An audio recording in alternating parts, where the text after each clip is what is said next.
नमस्कार। आज हम करने वाले हैं structure of atmosphere. Structure of atmosphere में हम देखते हैं वायुमंडल की संरचना। वायुमंडल को तापमान, संगठन, वायुदाब, घनत्व की विभिन्नताओं के आधार पर तथा उनके गुण की विशेषताओं के आधार पर विभिन्न परतों में वायुमंडल को विभाजित कर दिया है। आज के दिन वायुमंडल की जानकारी प्राप्त करने के लिए हम रेडियो साउंड, रेडियो वेव्स, गुब्बारा, बैलून्स, रॉकेट्स, रडार इत्यादि का सहारा लेते हैं, जिसके माध्यम से हम जो जानकारी हमें प्राप्त हुई है उसके आधार पे हमने वायुमंडल को काफी परतों में है उसको विभाजित कर दिया है। मुख्यतः हमने 5 परतों में उसको विभाजित किया है और उसकी जानकारी के आधार पर वायुमंडल की जो हमें ऊंचाई है वो 16 से 30 किलोमीटर तक का अध्ययन जो है हमने सुस्पष्ट किया है। यानी कि इतना किलोमीटर तक का अध्ययन हमें है ना महत्वपूर्ण रूप से किया है या हो चुका है। सागर तल से हम 800 किलोमीटर ऊंचाई तक वायुमंडल की महत्वपूर्ण जो है वायुमंडल को माना जाता है, क्योंकि द्रव्यमान वायुमंडलीय दशाएं वहाँ की और वायुदाब मौसम की जो घटनाएं हैं उनकी दृष्टि से हम देखते हैं कि 97% भाग जो है हमें 29 किलोमीटर की ऊंचाई तक मिल जाता है। यानी कि सागर तल से हम देखते हैं कि 800 किलोमीटर की जो ऊंचाई है उसको हमने महत्वपूर्ण माना है। फिर उसके बाद में हम देखते हैं कि वहाँ पे जो जितनी भी मौसम की घटनाएं हो रही है या फिर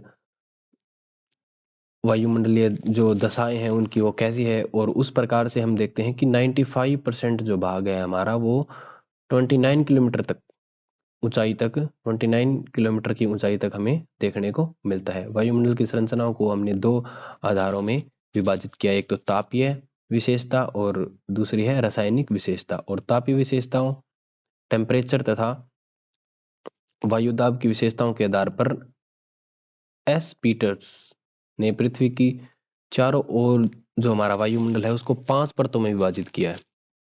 अभी आगे देखेंगे हम 5 परतों में इसे विभाजित किया है तो कौन सी परत की क्या क्या खासियत है, यानी कि क्लासिफिकेशन करेंगे हम उनका।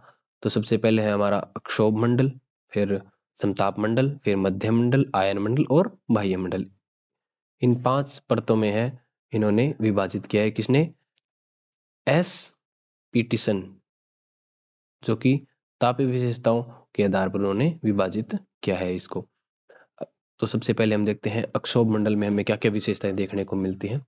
अक्षोभ मंडल जो है वो सबसे निचली परत है हमारे वायुमंडल की, जिसमें सारी अधिकांश मौसमी घटनाएं हमें देखने को मिलती है। ये बात हमें ध्यान रखनी है। मानव सहित सभी जीव जंतु जो है वो यहीं पे हमें देखने को मिलते हैं इसी परत में अक्षोभ मंडल में। और ऊंचाई के साथ इसमें जलवाष्प, धूलकण, गैसों के अनुपात में परिवर्तन होता रहता है।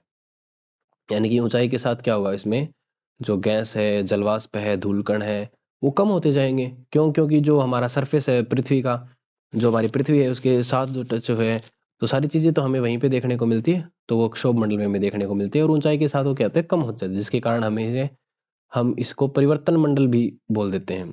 इस कारण से क्योंकि यहाँ पे ऊंचाई के साथ जो है टेम्परेचर ये है परिवर्तन हो रहा है, धूलकण जलवाष्प परिवर्तन हो रहा है, तो हम इसको परिवर्तन मंडल भी बोल सकते हैं। ऊंचाई के साथ तापमान में प्रति 1000 मीटर यानी कि 1000 मीटर पर 6.5 डिग्री सेल्सियस की दर से टेम्परेचर क्या होता है, कम हो जाता है, और इसको हम बोलते हैं नॉर्मल लैप्स रेट। अभी नेक्स्ट वीडियो आएगी उसमें हम शॉर्ट टर्म्स करेंगे इसकी। जो स्ट्रक्चर ऑफ एटमॉस्फेयर में कुछ शॉर्ट टर्म है वो देखने को मिलेगी हमको, जिसमें से हम मतलब जैसे कि नॉर्मल लैप्स रेट हो गया या कोई कौन से मंडल में जैसे ट्रोपोपाज हो गया, वैसे ऐसी चीजें हमें उसमें डिफाइन देखने को मिलेगी। नेक्स्ट वीडियो है जो इसके मैं डिस्क्रिप्शन में लिंक दे दूंगा आपको, वहां से आप देख लेना। ऊंचाई के साथ वायुदाब, घनत्व, धूलकण, जलवाष्प, धूलकण या फिर कणीय पदार्थ में भी कमी आती है। हमें ऊपर पढ़ा है अभी, जो तापमान टेम्परेचर है, हमारे जलवाष्प है, धूलकण है, उनमें कमी आती है, वैसी एक ही ऊंचाई के साथ इसमें कमी आ जाती है। अक्षोभ मंडल की ऊपरी परत को हम ट्रोपोपॉज बोलते हैं। जो अक्षोभ मंडल है हमारा और जो समताप मंडल की निचली परत और अक्षोभ मंडल की ऊपरी परत, दोनों परत जो जहाँ पे मिलती है, जैसे कि ये है हमारी समताप मंडल और ये हमारा अक्षोभ मंडल है नीचे का। तो ये हमारा, तो यहाँ पे जो है ये जो परत जहाँ पे दोनों मिलेगी, समताप मंडल की और जो अक्षोभ मंडल की, ये जो बीच में जहाँ पे मिल रही है, एक तो परत तो बनाएगी है। हाँ, तो गैसों का ही तो आवरण है, तो दो गैस जहाँ पे मिलेगी तो कुछ एरिया तक क्या है कि सुफिशियंट दोनों चीजें, जैसी बॉर्डर लाइन होती है हमारी, जैसे बॉर्डर होता है हमारा कोई, तो वहां पे हमें दोनों चीजें इम्पैक्ट देखने को मिलता है। तो वही तो चीजें है ना, यहाँ पे जो चीजें हैं उसको हम बोलेंगे ट्रोपोपाज, जिसको नेपियर सा ने सबसे पहले इसका नाम दिया था ट्रोपोपाज। तो ये हमें ध्यान में रखना है, नेपियर सा ने इसके बारे में हमें इसका नामकरण किया था। अक्षोभ मंडल की जो ऊपरी सीमा है उसको ट्रोपोपाज बोला था इन्होंने। तो अक्षोभ मंडल में जो निचली परत को घर्षण परत बोलते हैं। अब अक्षोभ मंडल हमारा ये हमारी पृथ्वी होगी, और इसके बाद में सबसे पहला हमारा क्या है, अक्षोभ मंडल है। तो इसकी निचली परत तो पृथ्वी के बिल्कुल टच में रहेंगी, तो वो क्या कहे, जो जो जितनी भी हवाएं चलेगी, जो भी कुछ होगा वहां पे, तो क्या होगा, वो घर्षण करते हुए चलेगी, इसलिए उसको घर्षण परत भी हमने बोल दिया है। जिसकी ऊंचाई धरातल से 1 से 3 किलोमीटर तक की हमें मानी गई है। तो 3 किलोमीटर तक तो हमारी जैसे कि बिल्डिंग्स वगैरह या फिर हवाई जहाज वगैरह ये उड़ती रहती है ना जहां तक, तो क्या करती है, घर्षण करती रहती है, इसलिए उस 1 से 3 किलोमीटर तक की ऊंचाई को हमने क्या बोलती है, घर्षण परत हमने बोल दिया है। ट्रोपोपाज की ऊंचाई भूमध्य रेखा तथा ध्रुव पर अलग अलग हमें देखने को मिलती है, ये हमें ध्यान में रखना है।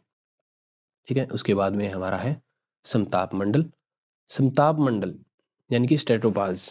समताप मंडल की खोज सबसे पहले जो है टिजरेंस डी बोर्ट ने की। सबसे पहले समताप मंडल की खोज है टिजरेंस डी बोर्ट ने की। समताप मंडल में ना ही तो ऊंचाई के साथ हमारा टेम्परेचर घटता है और ना ही हमारा बढ़ता है, लेकिन कुछ जो लोग हैं उनका कहना ये है, उनका मानना भी ये है कि ऊंचाई के साथ तापमान में वृद्धि होती है। लेकिन वैसे माना जाए तो यहाँ पे क्या, ना तो ऊंचाई के साथ तापमान घटता है और ना ही बढ़ता है, यानी कि स्थिर रहता है। तो इस चीज का हमें ध्यान रखना है। लेकिन कुछ लोग बोलते हैं कि नहीं, ऊंचाई के साथ तापमान बढ़ता है। उसके बाद हम देखते हैं समताप मंडल की ऊपरी परत को हम स्ट्रेटोपाज बोलते हैं। वही मैंने ऊपर आपको बताया है, जो समताप मंडल है, अक्षोभ मंडल है, उसके बीच में जो परत है उसको हमने बोला है ट्रोपोपाज। और अभी क्या समताप मंडल है, और जो हमारा मध्य मंडल है उसके बीच में हम जो परत होगी उसको हम बोलेंगे स्ट्रेटोपाज। ठीक है, तो समताप मंडल की जो ऊपरी परत है उसको बोलते हैं हम स्ट्रेटोपाज, और मध्य मंडल की अगर निचली परत को हम बोलेंगे फिर यही बोलेंगे स्ट्रेटोपाज उसको भी। ठीक है, तो ये चीज, इसमें कंफ्यूज नहीं होना है हमको बिल्कुल भी। ठीक है, जो समताप मंडल की जो ऊपरी परत होगी स्ट्रेटोपाज। अब तापमान में वृद्धि इस मंडल में मौजूद, इसमें क्या है कि इस मंडल में स्ट्रेटोपाज में क्या होगा कि तापमान में वृद्धि हो जाएगी। क्यों? क्योंकि यहाँ पे हमें ओजोन गैस देखने को मिलती है, और ओजोन गैस क्या करती है आप सभी को पता ही है, पराबैंगनी जो किरणें आती है उनको क्या करती है, अवशोषित कर लेती है, और अवशोषित करेगी तो उसमें टेम्परेचर, वो क्या होगा, इस मंडल में क्या होगा, टेम्परेचर बढ़ जाएगा। और इस मंडल में मौसम की घटनाएं हमें कम देखने को मिलती है, क्योंकि यहाँ पे स्थिर दिशाएं होती हैं। शुष्क क्या कि पवन है, मंद पवन मिलेगी, शुष्क पवन के साथ मंद पवन भी यहीं पे मिलेगी हमको। ठीक है, इसके कारण क्या है कि हमें यहाँ पे कोई भी मौसम की घटनाएं हैं बहुत कम देखने को मिलती हैं। कभी कभार है जो वो बादल बनते हैं निचले निचले जो समताप मंडल है, वो भी क्या है कि निचला जो समताप मंडल है वो भी हमारे अक्षोभ मंडल के कारण, क्योंकि अक्षोभ मंडल के में क्या है कि जो अपर लेयर है अक्षोभ मंडल की, और उसके कारण क्या है कि कुछ धूलकण या फिर जो बादल है वो बन जाते हैं, और उन बादलों को हम बोलेंगे शीर्ष बादल, या फिर मदर ऑफ पर्ल क्लाउड, या फिर नेक्रिला क्लाउड, ये उनको हम बोलेंगे। जो कि हम बोलेंगे कि समताप मंडल की जो निचली परत है ना उसमें हमें देखने को मिलते हैं। वो भी बेसिकली जो है अक्षोभ मंडल की वैसे ही मिलेंगे हमको, क्योंकि निचली परत में हमें देखने को मिलेगी ये। और समताप मंडल जीवमंडल तथा पारसी तंत्र के लिए अत्यधिक महत्वपूर्ण है, क्योंकि इसमें जीवन रक्षक ओजोन गैस हमें देखने को मिलती है उनका। क्योंकि जो समताप मंडल में है ना निचली परत में क्या है, हमें ओजोन लेयर देखने को मिलती है, और ओजोन लेयर क्या है कि पैराबैंगनी किरणें को रोकती है, और पैराबैंगनी किरणें अगर पृथ्वी पर पहुंच जाएगी तो हमारे पारिस्थितिक तंत्र को क्या कर देगी, वो नुकसान करेगी। ठीक है, तो ओजोन मंडल की ये जो ऊपरी सीमा है वो 55 किलोमीटर निश्चित की गई है, और समताप सीमा का समताप मंडल और मध्य मंडल को अलग करती है, जिसमें क्या है कि टेम्परेचर इसका 0 डिग्री से हमारा 32 डिग्री सेल्सियस देखने को मिलता है। उसके बाद में हम करते हैं मध्यमंडल। अब मध्यमंडल में ये इस परत में 50 से 80 किलोमीटर की ऊंचाई तक पाई जाती है, यानी कि 50 से 80 किलोमीटर तक हमारे क्या है, मध्यमंडल पाया जाता है। इस मंडल में ऊंचाई के साथ तापमान में गिरावट आती है। इस बात का हमें विशेष ध्यान रखना है कि कौन कौन से मंडल में जो है ऊंचाई के साथ तापमान में गिरावट आती है। आपने क्षोभ मंडल में देखा था और मध्य मंडल में, दो मंडल है। आगे इसमें हमें क्वेश्चन भी करेंगे तो उसमें भी आएगा कि कौन कौन सी परत में हमें है जो टेम्परेचर, ऊंचाई के साथ टेम्परेचर क्या है, कम होता हुआ नजर आ रहा है। तो मध्य मंडल में भी हमें क्या देखने को मिल रहा है, तापमान ऊंचाई के साथ कम हो रहा है। ठीक है, मध्य मंडल की ऊपरी सीमा को मेसोपॉज बोलेंगे। इस बात का हमें ध्यान रखना है, क्योंकि आयन मंडल की जो निचली परत है और मध्य मंडल की जो ऊपरी परत है उसको हम बोलेंगे मेसोपॉज। ठीक है, इस परत में वायु दाब बहुत कम होता है। इस परत में वायु दाब बहुत कम देखने को मिलता है। 50 किलोमीटर की ऊंचाई पर 1.0 मिलीबार तथा मेसोपॉज, जहाँ पे मेसोपॉज आता है यानी कि मध्य मंडल की जो ऊपरी परत आ जाती है, वहां पे 0.01 मिलीबार हमें देखने को मिलता है। इस मंडल में नेक्टिल्यूसेंट बादलों को ध्रुव की ऊपरी गर्मियों में देखने को हमें मिलता है। तो ये हमें इस बात का हमें ध्यान रखना है। नेक्टिल्यूसेंट बादल हमें कहाँ मिलते हैं, वो हमें मध्य मंडल में दिखाई देते हैं। ठीक है, और कहाँ पे, ध्रुव की ऊपरी गर्मियों में देखने को मिलेगा। ठीक है, इस बात का हमें ध्यान रखना है। नेक्स्ट है हमारा आयन मंडल। आयन मंडल या फिर आयनोस्फीयर हम इसको बोलते हैं, या फिर थर्मोस्फीयर भी बोल सकते हैं इसको। ठीक है, तो मध्य मंडल की ऊपर जो है हमें देखने को मिलेगा आयन मंडल, और इसमें हमें देखने को मिलेगा कि यह जो मंडल है वो विभिन्न प्रकार की परतें इसमें हमें देखने को मिलेगी, जिसमें बढ़ती हुई ऊंचाई के साथ तापमान में वृद्धि होती है। इस बात का हमें ध्यान रखना है कि क्वेश्चन आ सकता है, एंटी पूछ सकते हैं कि कौन कौन सी परत में ऊंचाई के साथ तापमान में वृद्धि होती है। ठीक है, ऊंचाई के साथ तापमान में, तो आयन मंडल में क्या होता है, ऊंचाई के साथ तापमान में वृद्धि होती है। ठीक है, यहाँ पर वायु दाब न्यूनतम हमें देखने को मिलेगा, और इस मंडल में कई परतों में इस मंडल को विभाजित किया है, डी, ई, E2, F तथा G परत। आगे हम देखेंगे इनमें इसको विभाजित कर दिया है। तो डी परत का जो विस्तार हमें देखने को मिलेगा वो 80 से 99 किलोमीटर के मध्य हमें क्या है, डी परत देखने को मिलती है। यह परत न्यून आवृत्ति वाले रेडियो तरंगों को परावर्तित करती है, और सूर्य के साथ ही सूर्यास्त के साथ जैसे सूर्य गायब हो जाएगा वैसी क्या हो जाएगी, ये लुप्त हो जाएगी, क्योंकि यह सौर विकिरणों से संबंधित या फिर संबंध रखती है। उसके बाद में आती है ई परत, या फिर E1 परत भी बोल सकते हैं आपको, या फिर ई परत भी बोल देते हैं इसको। इस परत को सबसे पहले हम देखते हैं कि कैली हेविसाइड परत नाम से भी इसको जाना जाता है, क्योंकि इन्होंने इस परत के बारे में हमें को बताया था। इसका विस्तार 99 से 130 किलोमीटर की ऊंचाई तक हमें देखने को मिलता है। यह परत मध्य एवं उच्च आवृत्ति वाली जो रेडियो तरंगों को परावर्तित करके पृथ्वी की ओर वापस भेज देती है। इस बात का हमको ध्यान रखना, ये क्या करती है, जो मध्य एवं उच्च आवृत्ति वाली जो रेडियो तरंगे हैं उनको क्या करती है, परावर्तित करके पृथ्वी की ओर वापस भेज देती हैं।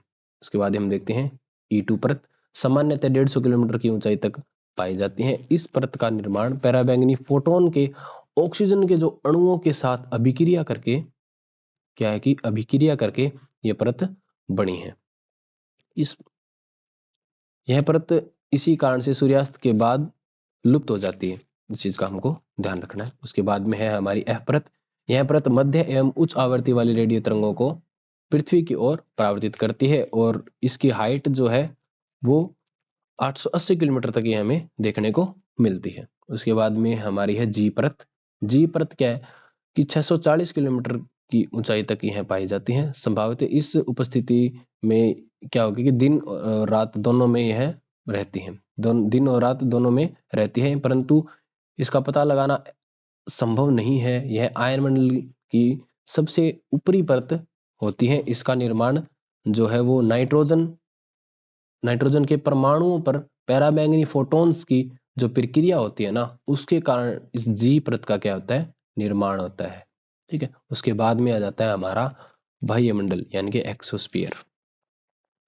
आयन मंडल की वही बात है, आयन मंडल की जो ऊपरी स्थिति है या ऊपरी परत है उसको हम बाह्य मंडल बोल देते हैं, और वायुमंडल की सबसे भारी ये है क्या है, परत मानी जाती है, या फिर मंडल बोल देते हैं इसको। यह वायुमंडल का सबसे ऊपरी स्तर है।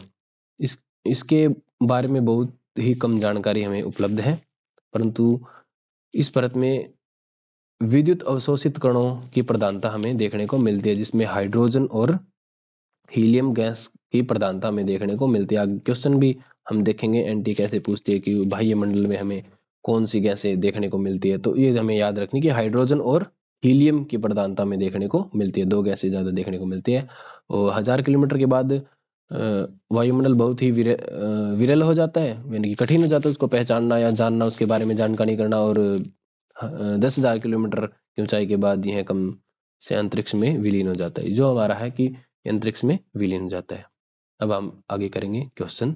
अब देखो दिसंबर 2022 में क्वेश्चन आया कि किस परत में ऊंचाई के साथ तापमान में कमी आती है। मैंने बताया था ना ऊपर आपको कि हमें ध्यान रखना है कि कौन कौन सी जो है परत है उसके अंदर कमी हमें देखने को मिलती है। तो तापमंडल में तो बिल्कुल नहीं, थर्मोस्फियर, ठीक है। उसके बाद एक्सोप मंडल में हमें देखा है, एक्सोप मंडल में हमें देखने को मिलती है, ठीक है। और मध्य मंडल में हमें देखने को मिलती है कि ऊंचाई के साथ टेम्परेचर क्या हो रहा है, कम हमें देखने को मिलता है। तो बी और सी हमें क्या है, क्वेश्चन आंसर बी में हमें देखने को मिलता है, तो बी हमारा आंसर हो जाएगा, ये देखो, ठीक है।